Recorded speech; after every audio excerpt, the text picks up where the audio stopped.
guys! Welcome back to my channel. Again, my name is Jap. Kumusta po kayong lahat? Okay, so ayan guys, maraming salamat po sa walang sawang pagsubaybay sa ating pong daily love reading. And kung ikaw ay bago pa lang sa ating channel, mag-subscribe na po kayo. And i-click mo na rin yung ating notification bell para lagi kang updated sa ating mga bagong upload. And sa mga interesado po sa ating private reading, cord cutting, wishing candle, pampawala ng mga blockages sa love life, relationship mo sa ibang tao, sa trabaho, pwedeng sa mga kaibigan, sa pamilya, ayan, basta saang aspeto guys, kayo nagkakaroon ng blockages, okay? So, makakatulong guys ang cord cutting. So, hayan, sa mga interesado guys, iiwan ko na lang yung link ng aking Facebook sa atin pong description box below. I-message nyo na lang ako sa Facebook ko. Tignan natin guys, kanina bang love reading itong masasagap natin ngayon. Okay, kanina bang love reading to?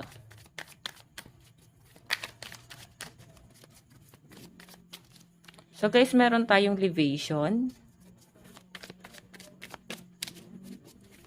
Magkaiba kayo ng religion itong taong to.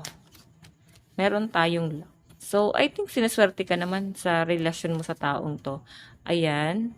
Laki. Parang meron kayo guys, plano sa future nyong dalawa. Okay. Marami kayong pinlano. Oh my God. My course. So, pwede guys na ang ganda-ganda ng relasyon nyo. Tapos parang bigla guys na may nagbago. Alam mo yung parang almost perfect na siya. Pero parang biglang naihipan lang ng hangin yung person mo. Bigla na guys nagbago yung pakikitungo niya sa inyo. Yung nararamdaman niya sa inyo. So, parang nandun ka sa point na nagtataka ka.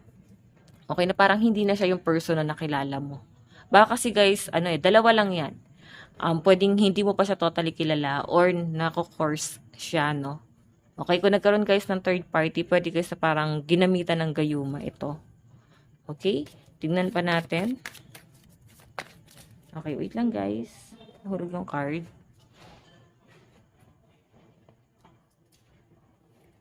Okay, so meron tayong marriage. Kasal kayo na tong taong to. Nakikita ko guys, babalik pa rin sa inyo to or ilalaban pa rin itong relasyon na to kung may pagsasama kayong dalawa. Kung nagsasama na kayo. Kasi to, pilit siya guys, sinisira ng ibang tao. Pwedeng, parang itong relasyon nyo guys, parang against the world siya. Against yung pamilya niya, against din yung family mo sa taong to. Parang ayaw na nila guys na parang magkaroon pa ng pagsasama. Yun po yung malinaw na nasasagap ko dyan. Okay? Titignan pa natin guys, eto may may blockages parang may humahad lang, may sisira sa relasyon yung dalawa. Ang ganda ng pagsasama nyo may papasok na ibang tao. Pwedeng may na-attract yung person mo, may nagkakagusto sa kanya na parang pwede nagayumahin siya. Kasi nakikitaan niya na perfect partner yung person mo. So, pwedeng nakakaingitan ka. Okay, so mag-iingat ka kung hindi man guys ma-course, pwedeng akitin yung person mo. Okay, tignan natin guys, ano naman yung energy. Ito yung nararamdaman sa inyo ng person mo. Nararamdaman sa iyo ng person mo. Ano yung nararamdaman ni person sa iyo? Spirit guide. Okay.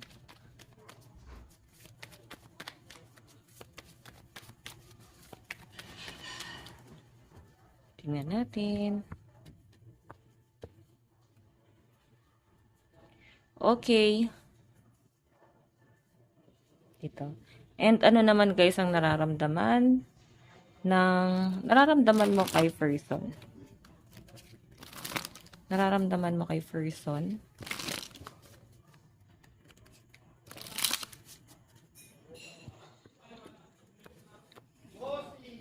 Okay.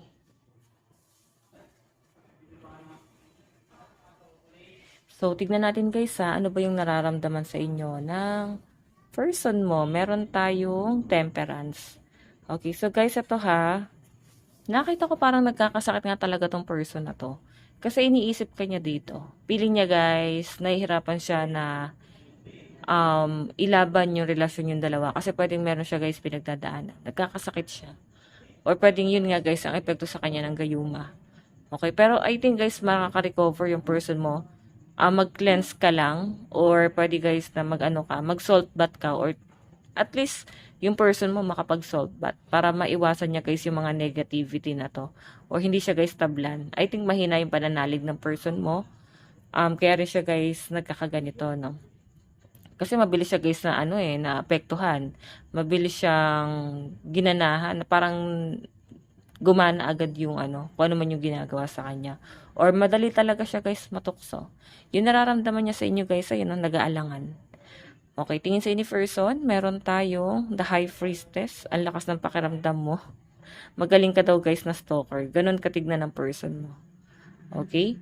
So, tignan natin ano naman guys yung ano naman yung action ni person. Meron tayong umaalis siya guys meron siyang pino-pursue. Ayan o. Or pwedeng focus talaga siya guys sa trabaho niya at hindi ikaw yung parang priority niya rito.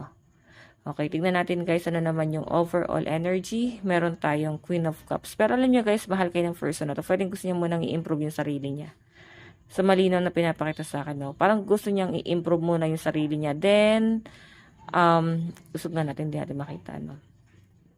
Then, after nito guys, na-improve niya na yung sarili niya, meron na siya guys kakayahan, kaya ka na niya guys panindigan.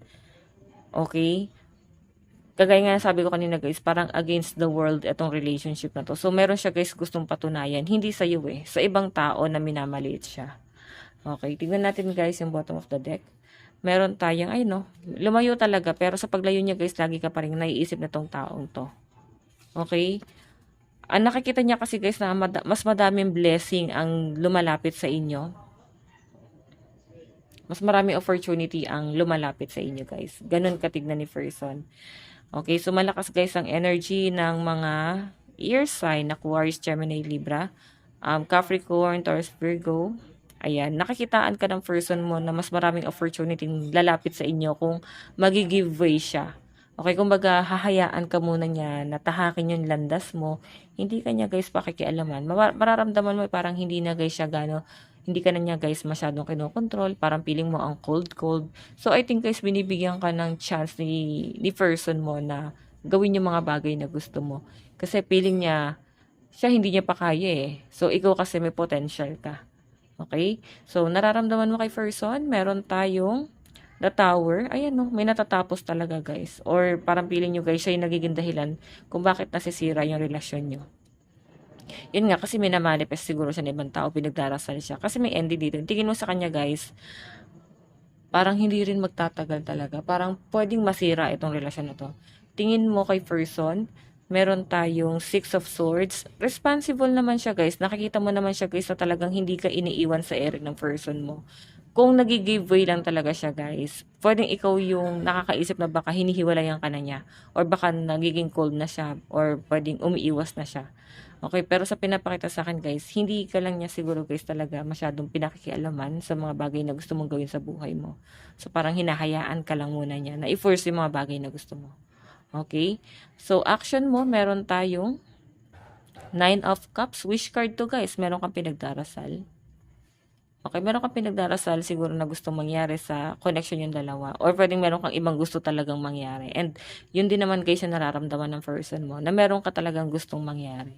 Okay? Overall energy meron tayo guys. Ace of Pentacles ay no? Ito yung person mo. Wait lang, hindi mag-focus. No? Ito yung person mo. Ito yung priority mo. Pentacles. Pwedeng family mo or pwedeng yung career mo. So, parang kailangan mo lang talaga guys mamili. Okay? So, si person mo kasi nararamdaman mo, nandyan lang naman siya Okay? Kaya parang meron kang gustong gawin na, alam mo yon hindi ka siguro nga niya sinusuportahan. Pwedeng yun yung alam mo, pero I think sinusuportahan ka naman niya. Bottom of the deck, guys, meron tayong 10 of Swords and Ace of Swords. So realization to. Marami ka talaga, guys, marirealize. And sa malinaw na sasagap ko rito, parang ikaw yung bumibitaw. Okay, ikaw yung umaalis dun sa connection yung dalawa. So, malinaw ang energy ng mga ear sign, Aquarius, Gemini, Libra, Capricorn, Taurus, Virgo, Cancer, Pisces, Scorpio. Tingnan pa natin. Okay. Saan napatungo tong relationship na to? Saan napatungo?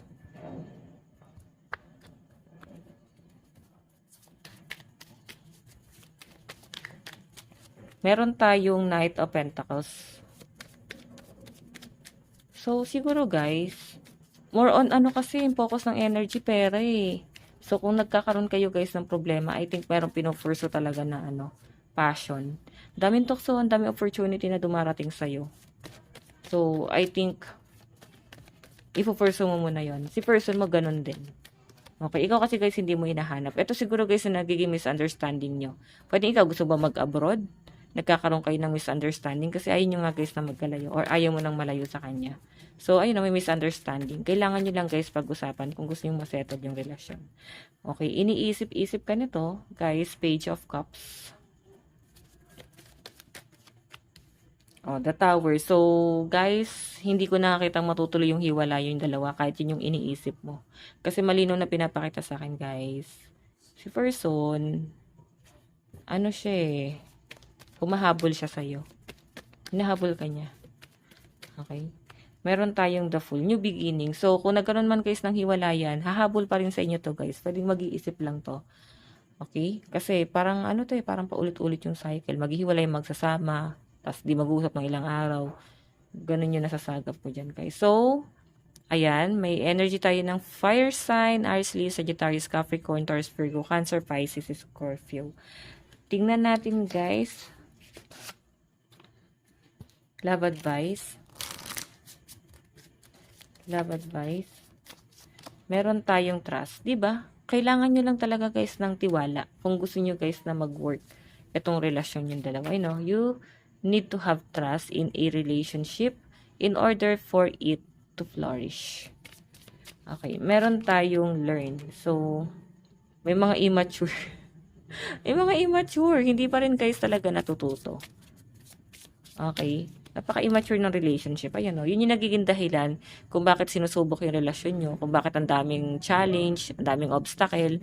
Kasi nga, masyadong immature. Ngayon, nag-iisipan kayo kung wala kayong pag-uusap. Ayan o, look for ways around the obstacle to find happiness. And let love show you how to learn from each other. So, kayong dalawa pa rin guys talaga yung aayos nito. Itong relasyon na to. So, siguro mas maganda guys na mag-mature na. Kasi napaka-immature guys eh. Okay, so guys, ito lang naman po ang inyong daily love reading. Bukas po ulit. God bless and love you all. Bye-bye po.